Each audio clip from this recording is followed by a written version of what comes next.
근육계 질환에서 이제 두 번째 중증성 근무력증에 대해서 보도록 그렇게 하겠습니다.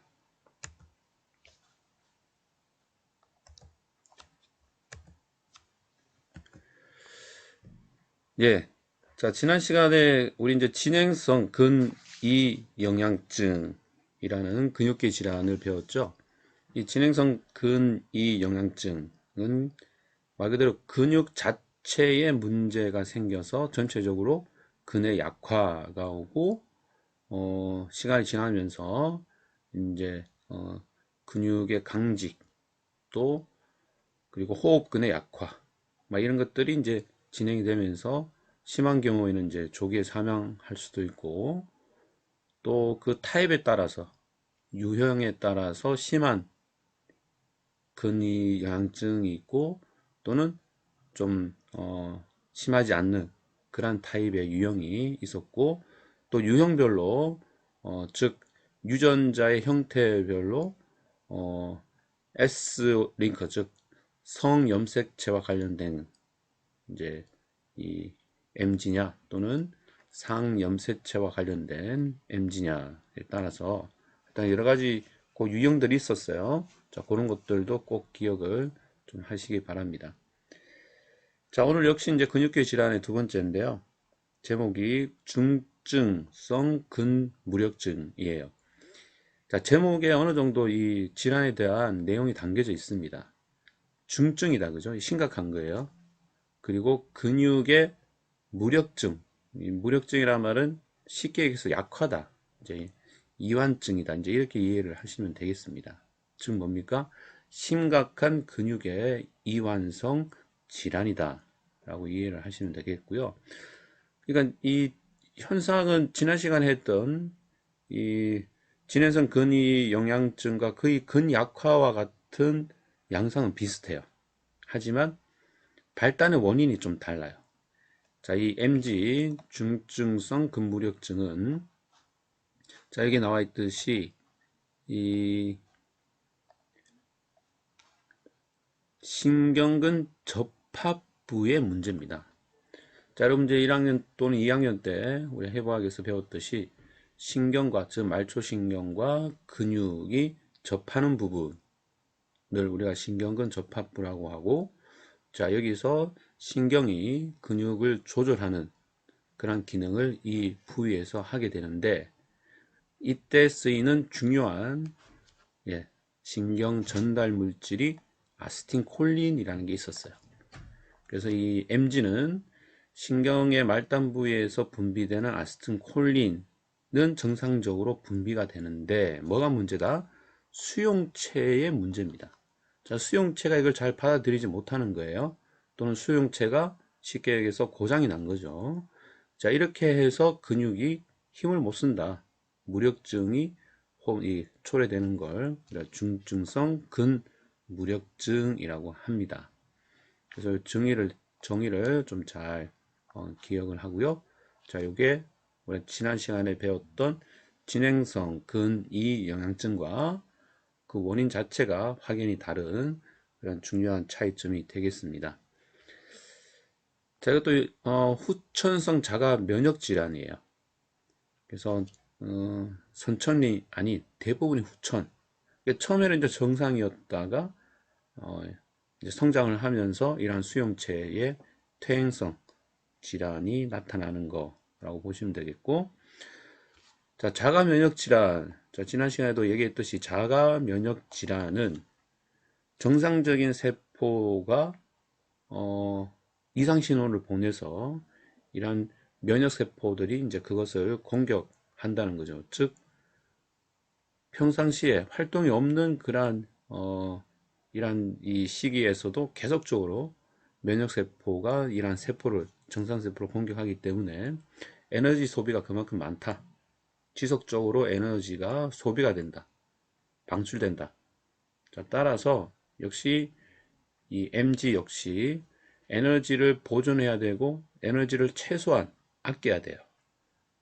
예, 그런 것들이 이제 치료의 목표가 되고 에너지를 아껴야 된다. 즉 다른 말로 얘기하면 우리가 에너지를 지속적으로 쓸 수 있도록, 즉 지구력을 높여갈 수 있도록 치료의 목표를 맞춰야 된다. 따라서 중증성 근무력증 역시 치료의 목표는 지구력을 높이는 것, 오랫동안 활동할 수 있도록 이렇게 이제 도와주는 게 치료의 목표가 되겠습니다. 자, 그 외의 계율을 좀 볼까요?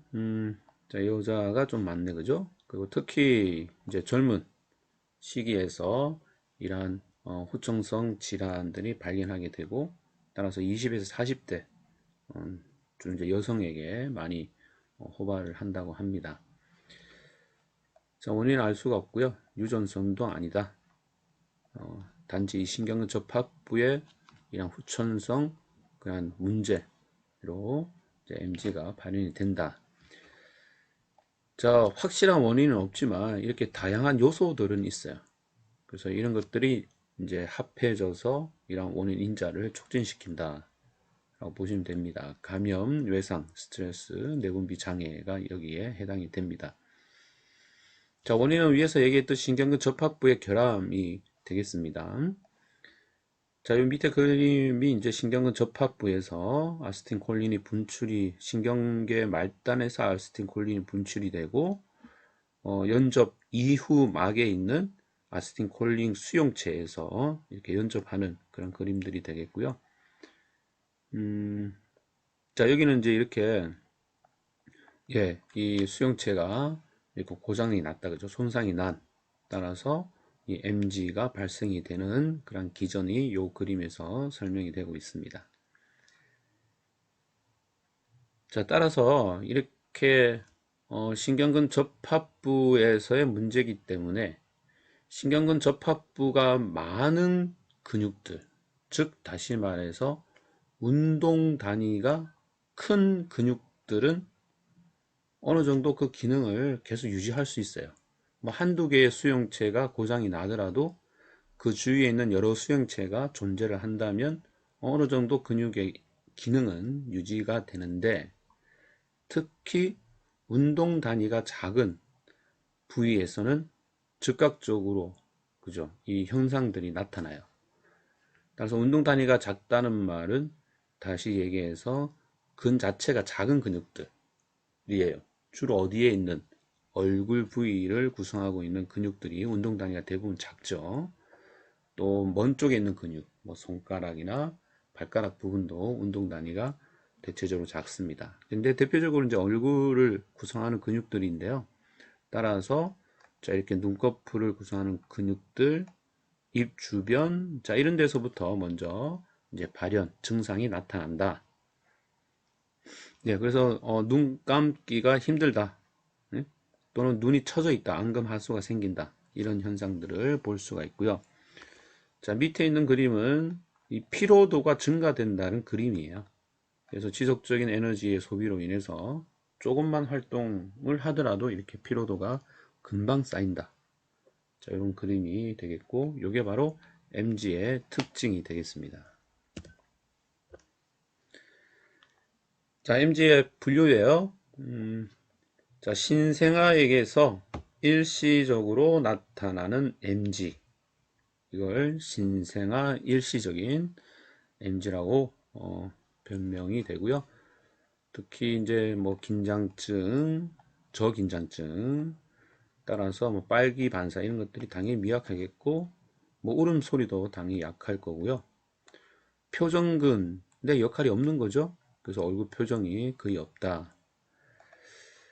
자, 하지만 말 그대로 일시적입니다. 따라서 일주일 동안의 집중 치료, 일단 치료를 잘 하면 다시 이제 회복이 가능한 그런 분류가 되겠고요.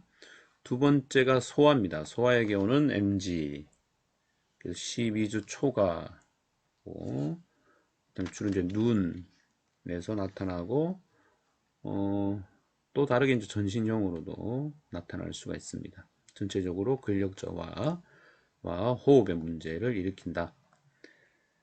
자, 세 번째가 연소형 중증인데요. 이 연소형은 15% 중증성 근무력증의 15%좀 많은 부분을 차지하네, 그죠? 그리고 소녀에게, 뭐 이거는 조금 전에 개요와 비슷하다, 그죠? 여성에게 많다. 자, 이 연소형 MG는 세 개로 다시 구분을 합니다. 이제 주로 어디에 발생 부위에 따라서 다시 구분을 하게 됩니다. 안근형이 있고 구형이 있고 전신형이 있습니다. 자, 안근 말 그대로 이제 눈 쪽 주위의 근육들의 기능 약합니다. 그래서 안구를 포함하고 또 안구 주위에 있는 근육들의 약하다. 자, 그래서 안구 운동에 장애가 오고 뭐 복시나 눈꺼풀 처짐, 즉 안검 하수가 나타날 수 있고 동공에도 좀 시력 저하의 문제가 초래가 된다고 합니다. 두 번째가 구형, 입 주위고 그리고 입을 포함해서 이제 말을 하는 부위까지가 되겠죠. 그래서 구음 장애 그리고 삼키는 연하 장애 이런 장애들을 초래하는 구형이 되겠습니다. 세 번째가 전신형, 말 그대로 전신에 이 근약화가 오는 거예요. 따라서 당연히 이제 피로감 같은 것들이 다른 분류보다 위에 있는 안근형, 구형보다는 피로감이 좀 더 증가되겠다는 특징이 있습니다. 자, 그래서 이렇게 분류는 세 가지로 나눌 수가 있습니다. 자, 임상 증상은 좀 전에 개요에서 설명했던 부분들이에요. 그래서 대부분 이제 얼굴 부분에서 진범이 빠르게 나타난다. 즉 운동 단위가 작은 근육부터 그래서 눈꺼풀 처짐증 이런 것들이 나타나고 그래서 이 피로감이 아주 빨리 나타난다, 그죠? 그래서 이 쉬면 괜찮아. 그래서 아침에는 되게 좋다는 거죠. 예? 하지만 시간이 지날수록 이렇게 피로감들이 쌓이는 피로 현상들이 나타난다. 팔과 호흡 근육에도 나타나고요. 자, 신경학적인 진차. 자, 요거는 정상이다, 그죠? 정상. 단지 일단 근육 자체에 이런 위크니스가 특징적으로 나타납니다. 전기 자극 반응, 뭐 EMG 같은 걸 얘기합니다. 자, 초기에는 정상이에요. 뭐 이 피로감과 거의 같다고 보시면 돼요. 초기에는 정상이었다가 이런 전기 자극이 지속이 되면서 근피로도가 올라가고 따라서 이런 그 반응이 감소 또는 소실되는 그런 전기 자극에 대한 반응을 보입니다. 검사 평가는 근전도 아주 좋은 검사 방법이 되겠고요. 네, 그 다음 이제 의학적인 검사. 자, 여기서 이제 의학적인 검사는 이 텐실론 검사라는 게 있는데요. 이 텐실론 검사는 이 MG를 좀 빠르게 이렇게 검사할 수 있는 그런 방법이라고 합니다. 이 텐실론이라는 물질을 정맥 주사하여서 환자의 근력 약화 증세가 호전되는지를 보는 검사법이라고 합니다. 자, 이 텐실론의 역할이 뭐냐 하면 쉽게 얘기해서 아세틸콜린 수용체 있잖아요. 이 수용체의 기능을 좋게 만들어주는 그런 약물이에요. 따라서 자, 근약화가 있는 MG에게 텐실론을 주사했을 때 자, 텐실론의 효과를 본다. 즉 아세틸콜린 수용체의 기능을 좀 더 좋게 만들어줬다. 그러면 당연히 근력은 상승이 되겠죠. 그러면 요거는 좀 MG와 가깝다. 즉 중증 근무력증의 으로 우리가 의심해 볼 수 있다. 라고 알 수 있습니다. 자, 그래서 텐실론 근력 약화 증세를 호전되는지를 평가하는 검사법. 즉 아세틸콜린 수용체의 기능을 증진, 강화시켜주는 그런 물질을 통해서 MG의 기능 호전을 보는 검사법이다 라고 보시면 되겠습니다. 자, 그리고 아세틸콜린의 검사가 있을 거고요. 그리고 가슴 세매 검사다. 자, 가슴 세매는 우리가 뭐가 있어요? 당연히 면역세포가 있죠. 그래서 이 MG 역시 처음에 얘기했듯이 후천성 면역결핍이에요. 자가 면역결핍. 그래서 면역세포와의 그런 역할을 검사를 함으로써 역시 의학적 진단을 내려볼 수가 있습니다.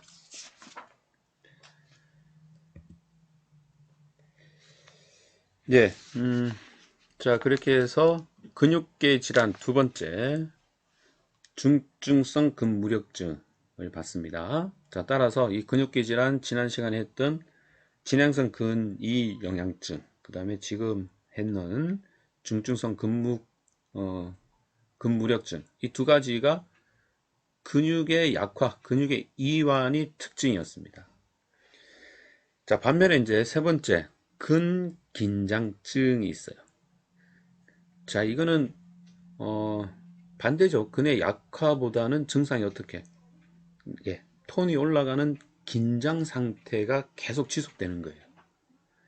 여러분 계속 그 무의식적으로 이 머슬의 톤이 계속 지속된다고 생각하면 해보세요. 그러면 톤은 지속되지만 그 안에 있는 근육의 단백질이나 여러 가지 근육을 구성하고 있는 물질들은 계속적으로 약화가 와요. 계속적으로 에너지가 이제 소실되고 또 영양분이나 여러 가지 혈액순환에 장애가 오기 때문에 신경학적 쪽으로는 이렇게 막 단단한 톤이 올라가는 듯 하지만 근 자체로는 당연히 이영양증, 즉 근의 어떤 구성 물질들의 그런 감소들이 오는 질환이라고 보시면 되겠습니다. 자, 따라서 이렇게 이제 정의해 볼 수가 있습니다. 근육이 최대한 수축한 후 급속하게 이완을 할 수 없는 상태, 수축 후 이완이 힘든 그러한 증상을 근긴장증이라고 합니다. 예, 상염색체 유선성 질환이 되겠고요. 자, 손가락 근육, 그 다음에 얼굴의 근육, 그 다음에 혀. 주로 어떤 근육들이에요? 예, 작은 근육들이다. 그죠? 그 작은 근육들에서 고발이 된다. 자, 두 가지 근긴장증이 소개가 됩니다. 첫 번째가 근긴장성 이영양증. 그래서 마요토닉 디스트로피. 자, 마요토닉 디스트로피도 타입이 1, 2인데 우리 책에서는 타입 1만 지금 소개를 하고 있습니다. 스테이너트 디지즈라고 하는 게 타입 1에 속합니다. 자, 이 타입 1에 속하는 스테이너트 디지즈는 근긴장성 이영양증에서 가장 흔한 그런 질환이라고 하네요. 그래서 가장 흔한 근육 긴장성 근질환이다. 예, 수축 후에 이완하는데 시간이 걸리고 그 이완하는데 시간이 걸린다는 말은 정상의 근 기능보다 한 동작이 장시간 있는 거죠. 그것을 우리는 마비라는 그런 용어를 활용을 합니다. 그래서 이것도 역시 특징적으로 형태적으로는 이완성 마비를 보인다 라고 할 수가 있어요. 그래서 이완성 마비가 특징이다 라는 거 좀 기억을 합니다. 자, 그 외에 임상적인 증상은 자, 밑에 나와 있듯이 자, 수위 운동 후, 즉 수축 후에 이완하는데 어려움이 있다. 주로 어디? 손에서 주로 발생이 됩니다.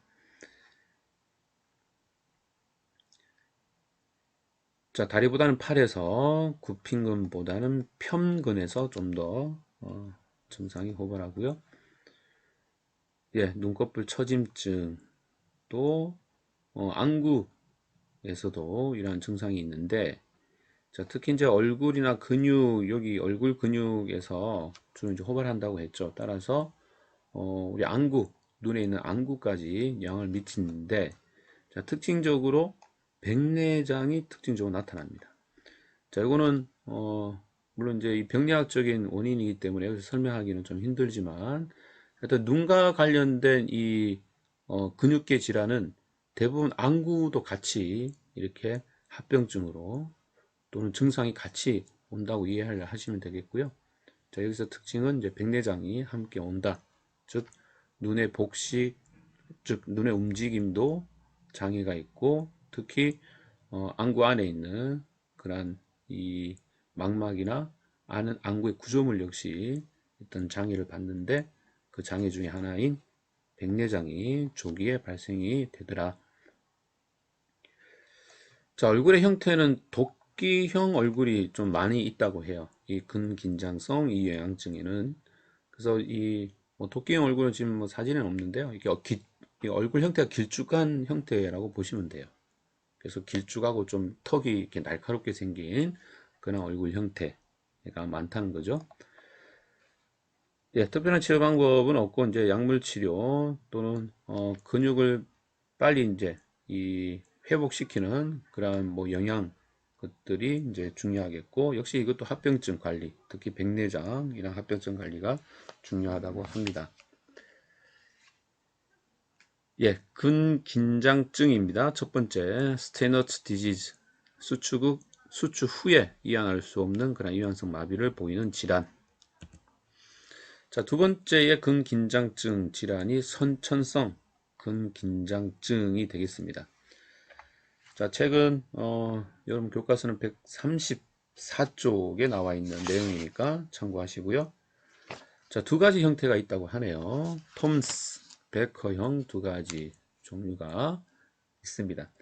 자, 이것도 역시 이제 제목에서 보시다시피 선천적으로 어떻게, 예, 근의 긴장이 좀 톤이 올라가 있는 상태에서 태어나는 거예요. 따라서 이것도 역시 경련, 즉 긴장이 증가가 되고 역시 이완하는데 시간이 걸리는 그런 근긴장증의 특징을 보입니다. 예, 어린 시절부터 증상이 되고 상염색체의 유전성 질환이 되겠습니다. 자, 증상은 긴장이 즉 톤이 올라가 있는 상태이기 때문에 운동의 시작도 어렵다. 그리고 시작 후에 역시 이완하는데도 시간이 걸린더라. 자, 팔보다는 다리에, 그리고, 자, 근육의 경련은, 운동이, 시작할 때, 즉, 운동을 하려고 할 때, 이런 경련이 증가되더라. 멈추면 감소된다. 그래서, 당연히 이제 운동이 시작이 어렵다는 그런 증상이 나타납니다. 자, 수의적인 근육의 이완이 좀 어렵고요. 이것도 역시 작은 근육, 즉 얼굴, 눈, 혀 이런 부분에서 호발합니다. 자, 하지만 이걸 심각하게 이제 증상이 진행되지는 않는다. 자, 그 예가 바로 호흡 등 생명 기능은 침범하지 않는다. 자, 이 말은 호흡 근육이나 이런 내장기에 있는 근육들에게는 뭐 그렇게 이제 침범하는 경우가 적더라. 즉 증상은 그렇게 악화되는 증상이 아니다 라고 보시면 되겠어요.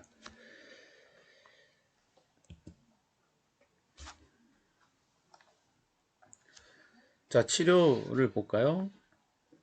자, 치료는 PMD 즉 진행성 근이 영양증과 MG 중증 근무력증과 비슷한 치료 원칙을 갖는다. 이 비슷하다는 건 우리가 근력을 빨리 회복시키는 거예요. 그죠? 그리고 강직으로 오는 그러한 이 장애나 그 다음에 이런 그 구축, 관절의 구축 이런 것들을 예방하는 거고, 더 나아가서는 서기와 보행, 즉 독립적인 그런 보행이 가능하도록 하는 거고, 좀 더 나아가서는 뭡니까? 호흡이죠.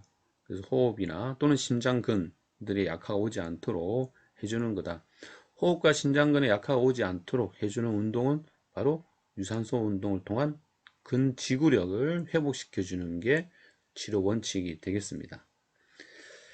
자, 그 외에 이 근긴장증에서의 좀 특별한 치료법이라고 할 수 있는 건 경련을 감소시키는 거예요.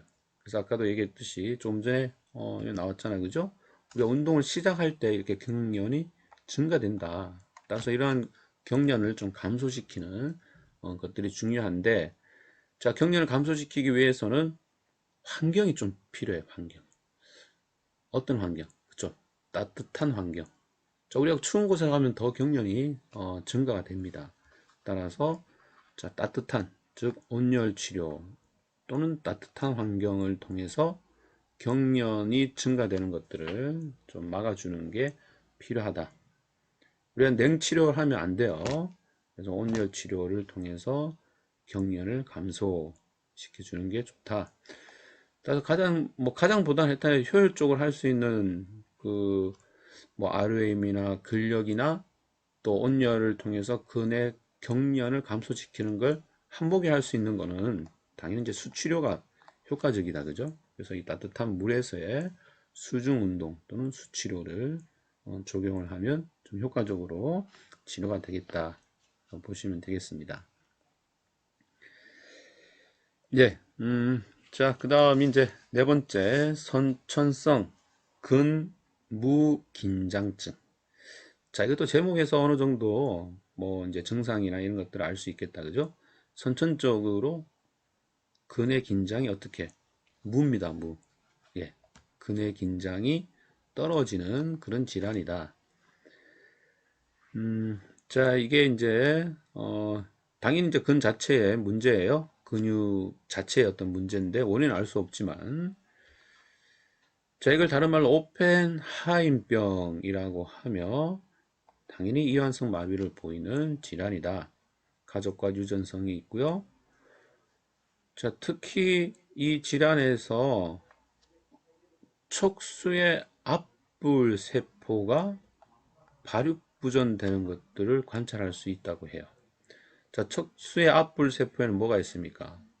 그쵸. 운동신경 세포들이 있죠. 알파, 베타, 감마.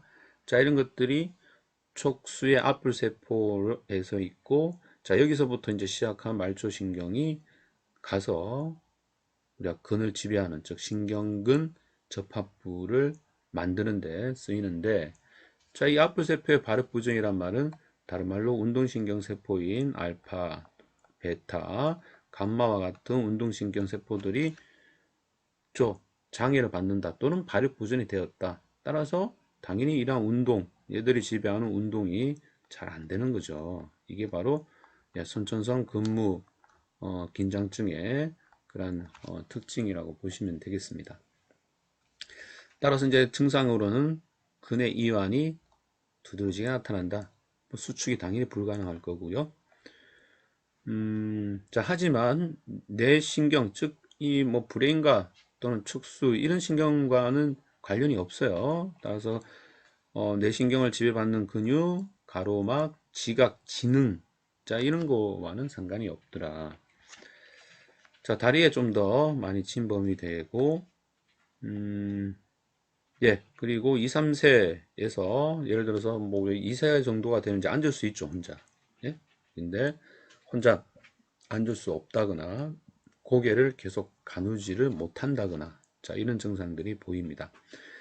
자 이렇게 2, 3세에서 그냥 혼자 있지 못하고 머리가 떨어지고 혼자 몸을 가누지 못하는 그러한 어린아이들의 증상을 바로 프로피 베이비 신드롬이라고 합니다.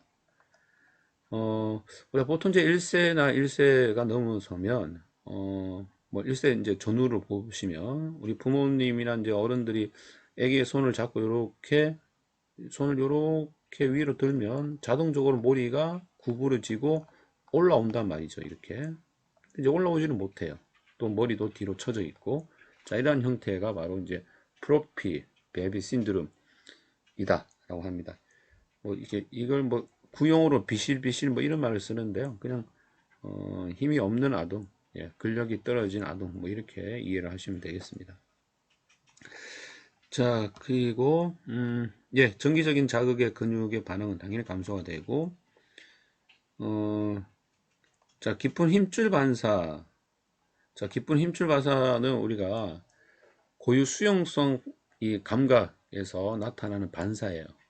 따라서 이것도 우리가 말초신경 근육 안에 있는 그런 이 고유 순선 감각의 문제를 일으키는 거기 때문에 이것도 역시 근육 안에서 일어나는 문제인 거죠. 따라서 깊은 힘줄 반사가 좀 상실이 될 수 있고, 하지만 표피 반사는 우리가 척수 반사입니다.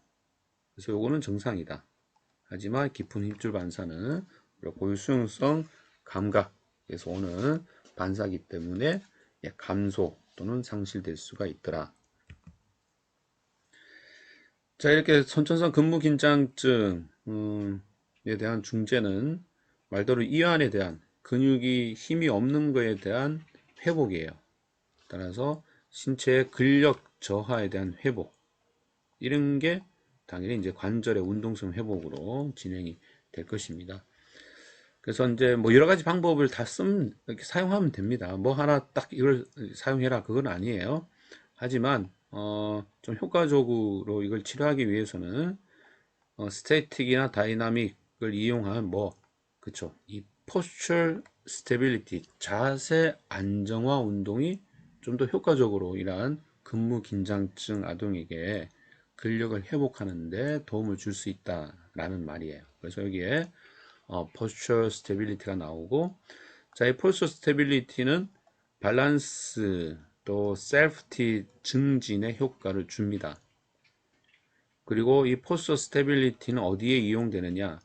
모터 컨트롤에 이용되는 중요한 운동 방법 중에 한 개예요. 자, 그래서 다시 정리를 하면 이렇게 근무 긴장증 아동에게는 근력 회복, 그리고 이를 통해서 관절의 운동성을 회복시켜 줘야 되는데, 좀 효과적으로 할 수 있는 건 자세 조절이다. 자세 안정화 조절이고, 이 자세 안정화를 위해서는 밸런스나 셀프티를 증진시켜 주면 되고, 이런 것들이 어디에 쓰인다? 모터 컨트롤이라는 그런 운동의 이론의 핵심 요소라는 겁니다. 예, 그래서 이제 물리치료 원칙은, 이거는 우리 지금 근육계 질환의 대원칙과 같은 거예요. 위축을 방지하고 구축을 예방한다. 그래서 근육계 질환 그러면 딱 원칙은 위축 방지, 구축 예방, 이게 큰 원칙이 되겠습니다. 자, 이를 위해서 신경근 자극 치료, 뭐 일단은 그 원래 전기 치료 뭐라고 보시면 되는데, 자, 이 중에서도 전기 치료 중에서도 신경근, 즉 우리가 감각 자극을 통해서 또는 신경과 근육의 접합부를 자극을 통해서 좀 이렇게 효과적으로 근력의 회복을 도모할 수 있는 그런 치료법이 되겠습니다. 자, 이걸 이제 신경근 자극 치료법이라고 얘기를 하고요. 여러 가지 방법들이 있네, 그죠? 퀵 스트레치, 저하 운동, 조인트의 어프로시메이션. 자, 그리고 이제 전기 치료 중에서는 MS, 그래서 유로머스큘러 일렉트리컬 스티뮬레이션 이라는 전기 치료가 활용이 됩니다. 예, 요까지가 이제 우리가 근육계 질환이었어요. 그 외에 책에는 없지만 그 외에 다발성 근육염, 갑상샘, 기능 항진 근육병, 쉽게 해서 쿠신 증후군이라고 해요. 자, 이런 것들이 그 외에 우리가 근육계 질환이 되겠습니다.